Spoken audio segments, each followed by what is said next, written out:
Okay, we had the new parts come through from the factory. We'll get them on the car ahead of FP1. Awesome. Awesome stuff.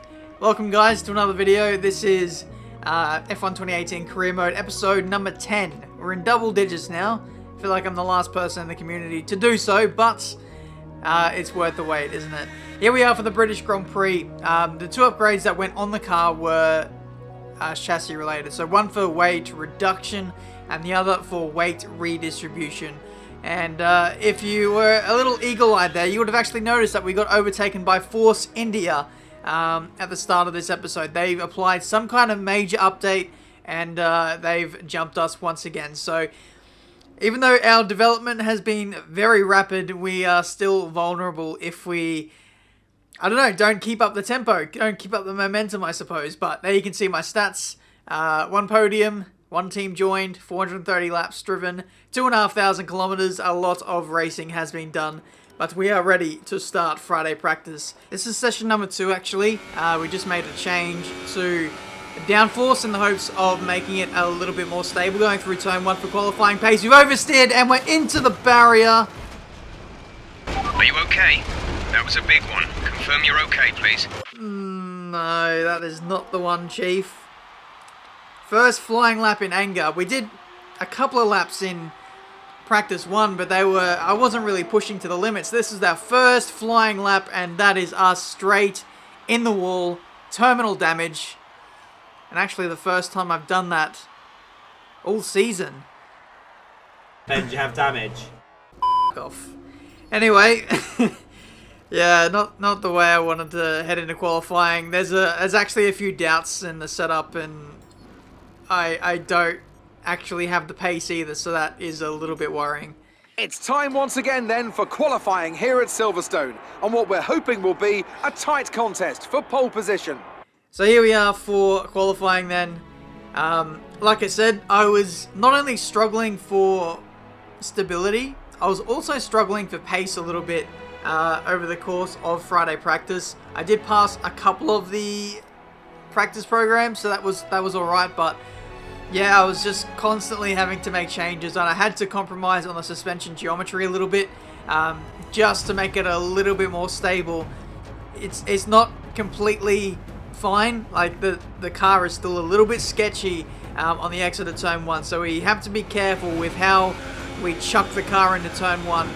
We have to be a little bit delicate with the rear end, just to make sure we get through there. It could be down to the fact that we have one extra downforce upgrade applied to the front as opposed to the rear, which is missing a rear one there, so I'm not too sure. I've done my best to try and mitigate that, but yeah, like I said, it's something we're going to have to drive around over the course of the weekend. Across the line for our first lap, it was a 1 minute 28.9. We got disrupted by Grosjean at turn 1, and then Lewis Hamilton trying to overtake us at turn 1 as well, which is not the way I wanted to start my session. So it's last place out of anyone who's had a time at the moment. We're 2.4 seconds off, and a good second off of our teammate as well. So the lack of form, the lack of pace, I don't know, is carrying over into qualifying now, and hopefully we can dig ourselves out of trouble. Of course, the first lap that we did was not really representative, but in saying that, I'd still like to improve to the point where we can get through to Q2 and at least save some face and get close to our teammate pace-wise. But we'll have to wait and see. We're up by 5/10 at the moment. We did improve on our last lap, but we're going again. But unfortunately, if you look at the fuel ticker there, we're out of fuel, which is a real shame because we were 6.5 tenths up, and I did my best to actually run in rich and then go down to standard at some points, but it wasn't enough, and that is that lap out the window as well. So heading into the final few minutes of the session now, we're in pretty big doo-doo. 2.2 seconds off. Still need to find another second to get near our teammate, and I'm still a little bit unsure in the pace, but we put in a really good first couple of sectors last time out. Let's hopefully nail it once again through turn 1, 2, 3, 4. We're only up by 2 tenths this time, whereas this time last lap we were up by 4, I believe. So we need to dig ourselves out by at least 5 or 6 tenths to get through to the next session. We're doing our absolute best, just ringing this car around the circuit. Still only good for 2 tenths up though, which is a little bit alarming considering we're now coming to the third sector. This run through the S's could have been a little bit better. Only 2 tenths. So we're not looking that good here, in all honesty, for a Q2 appearance. We need to find so much time in this third sector now to just dig us out of trouble. Through Stowe now, we're not even 2 tenths up anymore. We're losing time now. Through the final couple of corners here, I'm doing my best here, but the lap just isn't there. It is not there, and that is us out in Q1. I think it's 18th place for the British Grand Prix. And I'm just a head scratcher.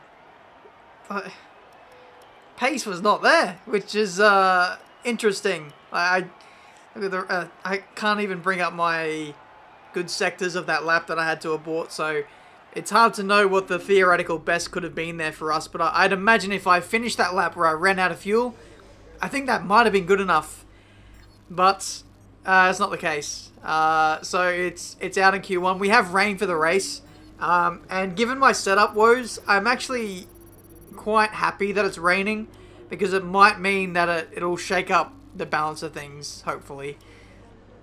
Obviously, I expected a better session, but these things happen from time to time. Try to make up for it in the race. Thanks, Emma. Since we're starting at the back, and a lot of people have said this over the course of the career mode so far, is, you know, if you're starting at the back, why not just put in a fresh power unit? And up until this point, I wasn't really tempted to do so, but now I feel like I might do it. We'll get the benefit of a faster race pace. I think at some point this season we were probably going to take an engine penalty anyway, so let's just take the pain now, and hopefully later on in the season it means that we don't have to take another penalty. While we're at it, we'll also take a gearbox, and we'll be on our merry way. Since the engines are so much more durable this year, that might be the only extra power unit we'll have to take all season. Hopefully. I could be wrong though, but it's time for the British Grand Prix. Heavy rain, dissipating off to light rain towards the end there. Hopefully, the wet weather pace is better than what it is in the dry. Otherwise, we're in a lot of trouble. The pain of parting is nothing to the joy of meeting again. And how joyous indeed it is to be back at Silverstone once more for the British Grand Prix. The queues to get in this morning extended miles back down the A43, such is the enthusiasm for Formula One in this country. With me today, of course, is Anthony Davidson. Let's talk about Mr. Monaco. They're still relatively new to a sport which does have a high learning curve and, of course, little tolerance for mistakes. That's right, it is a difficult environment to come into. In junior categories, you're competing against drivers with similar levels of experience, but some of these guys in Formula One have been there for over a decade. But I have to say, in this case, it's so far so good.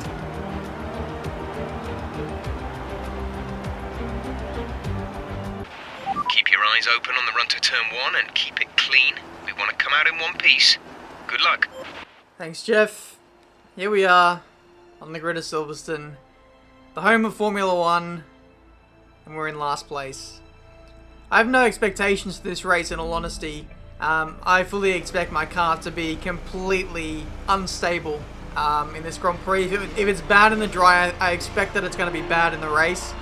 But with heavy fuel loads, with lower apex speeds, maybe our woes will be fine. We'll have to wait and see. Hopefully we get off to a good start. Maybe if the safety car comes out at some point in this Grand Prix, if it dries up, there can be a lot of strategy avenues we can take in this Grand Prix. But here we go. Ready for the start of the race. 5 red lights. Away we go. Not getting too excited. I'm not going to get too ahead of myself. I've got to survive this Grand Prix. If I can just get to the end and maybe sneak a point or two, I will be absolutely chuffed with that. We're going through turn 1. 2 Williams getting stuck together.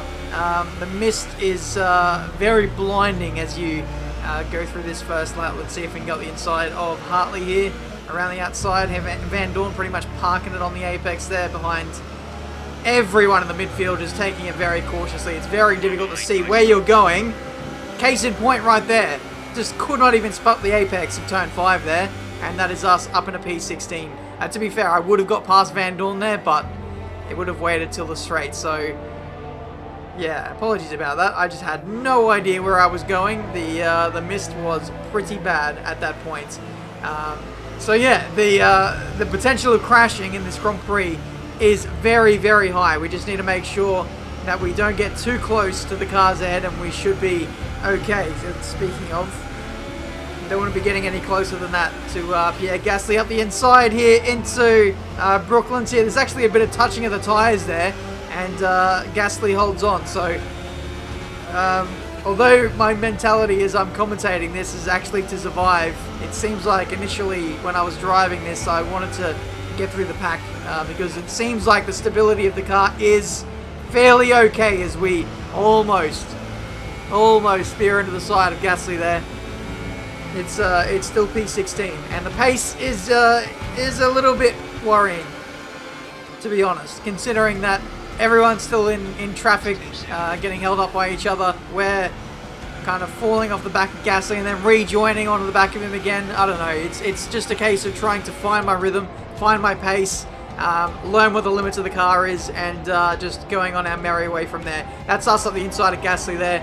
I finally started to gain some momentum after a few laps, and we took our chance up the inside. P15, just covering off Gasly into turn 1 to make sure he doesn't get us back there, and it is a good position for us there. So lap 7, settling into this Grand Prix now. A few people are diving into the pit. Sergio Perez, the first of anyone in the field to make a pit stop, and he's actually going on to a set of intermediate tyres.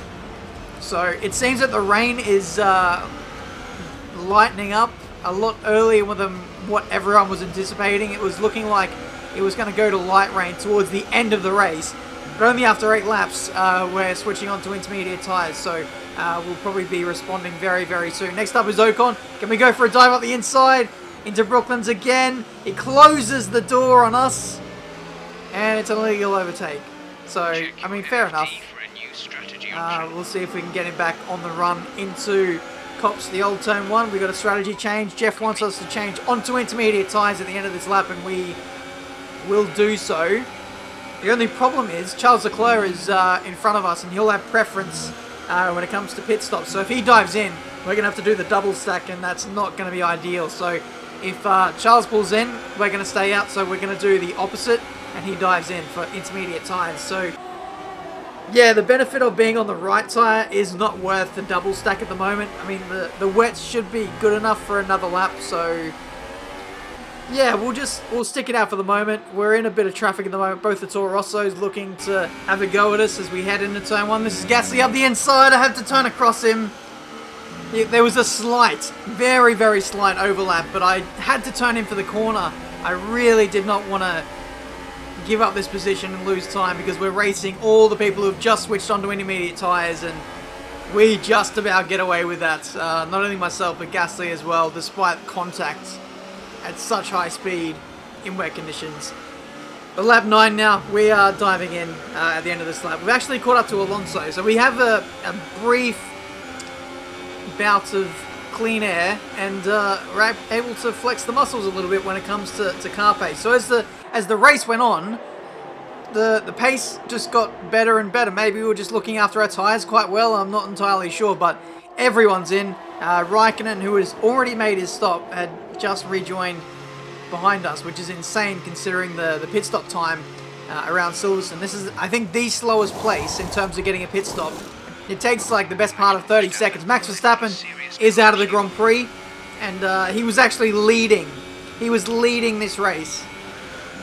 Unbelievable scenes, and the Red Bull coming into this race has just been promoted to the best car in terms of raw performance, so not a good situation for Max to be in, especially. Okay, the weather's certainly eased off for the time being, but we've still got a lot of standing water out there. We're happy for you to stay out on the Inters for now. Especially since he's in a championship fight with Sebastian Vettel.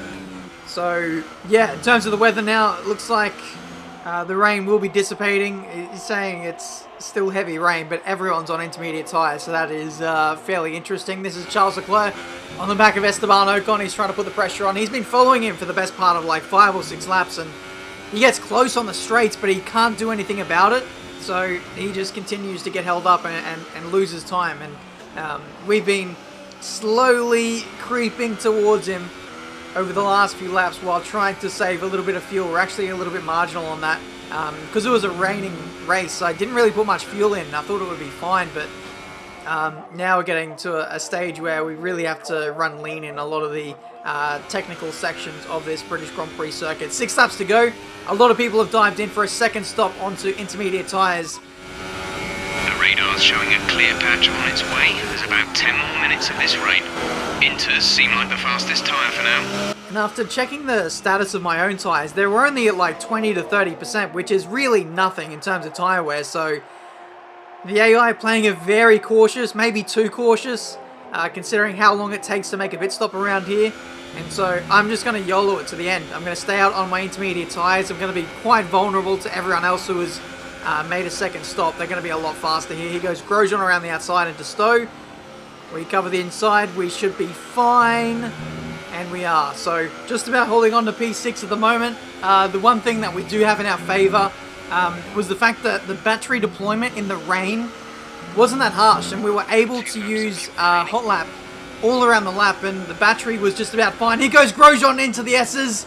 Oh, that was close. It was a long side. And he was probably justified to have a little go there up the inside, but he couldn't quite make it stick. He backs off and maintains P7, I think it was. But as the race went on, as the fuel load burned off, and as the track just got drier, the amount of battery usage got worse.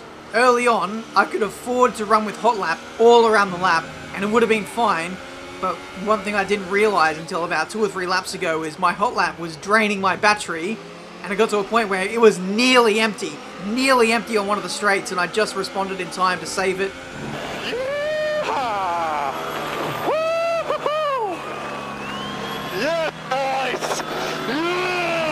Well, Danny Rick's happy, and looks like I'm going to be pretty happy as well. This is the last lap of the Grand Prix for us. We're just about going to hold on. Bit of a train as well behind us as well, but we're absolutely expelling all of the fuel left, all of the battery, and all of the tyres to come away with what will be P6 and best of the rest once again after starting from last place. Great drive, great drive. We're really happy with that performance. And I can see now the drivers are making their way out. We need Red Bull fighting at the front. They do an incredible amount for Formula One. And that's another winner's trophy heading back to Milton Keynes. Well, that's a statement, isn't it? Red Bull becomes the fastest car, and Danny Rick is the one to capitalise, especially after Max Verstappen had the DNF there. That's huge for his championship prospects. He won the first race of the season. Now he comes back and wins in Silverstone as well. For us, you know, we're a long way off the win, to be honest. A long way off the front 3 teams, but we beat the teams that we're effectively fighting with in this championship. 6th place, 8 points. Great recovery after the woes at the start of the weekend with the pace and the setup. The fact that we got through there and came away with some really solid points is a much, much better weekend than what I could have asked for. So we maintained 7th in the driver's standings. So we're just really consolidating that position, to be honest. In terms of the constructors, we move up to P4. We dislodge Force India, and they dropped to P5. So I'll certainly take it. It was one where we certainly didn't have the pace all weekend, but thanks to strategy, we've been bailed out again. Amazing performance out there. You must be really happy. You're breaking all expectations. What's your secret? How do you feel the weather affected the outcome today?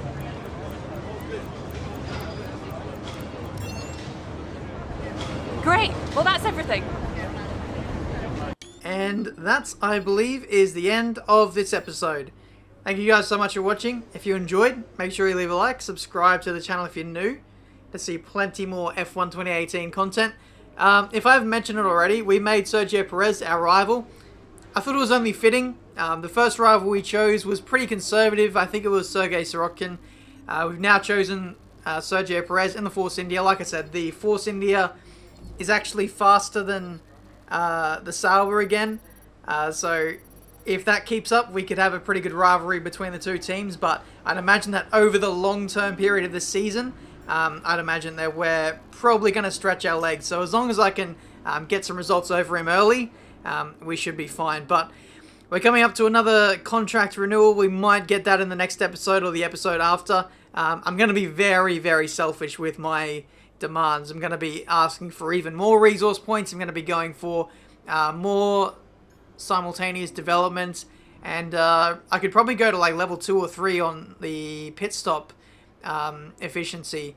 So we've got a lot of wiggle room, such as the reputation we have with our team. They cannot, regard us any higher than what they are at the moment. But in terms of upgrades, we are going to go for a rear downforce upgrade. We're also going to go for a drag reduction upgrade, and as well, we're going to do one more weight reduction as well. So a lot of resource points. We got like 1,000 from that race. 600 for passing a hard objective, and then the others were just exceeding the car's performance, turning around a really good race result after a poor qualifying, and just beating rivals and stuff. So all in all, it was a great episode. Thank you so much for watching. Until the next one, I think it's the German Grand Prix. New circuit, hopefully one that suits our car. Until then, I'll see you next time.